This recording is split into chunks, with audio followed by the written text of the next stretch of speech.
Hello everyone, in this tutorial, I'm going to show you how to share full reel on Instagram story. So if you want to share a reel on your story, you can share first 15 seconds, so I will show you how you can share all reel on your story, just follow my steps. Before we start, leave a like and subscribe for more tutorial.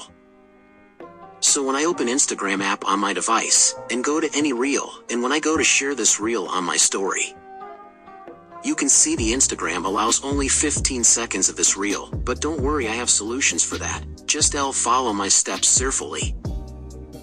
Now go back, and we need to copy link of this reel. We will do that on this way.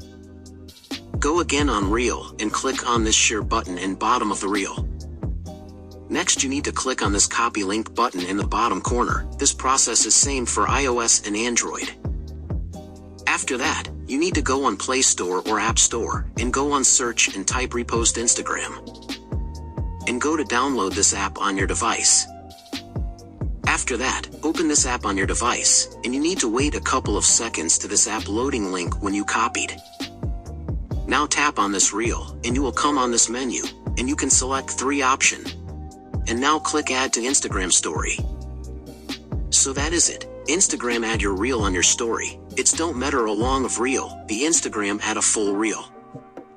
So thanks for watching, and if you have any questions or comments, leave them down below. Don't forget to like and subscribe for more tutorials like this.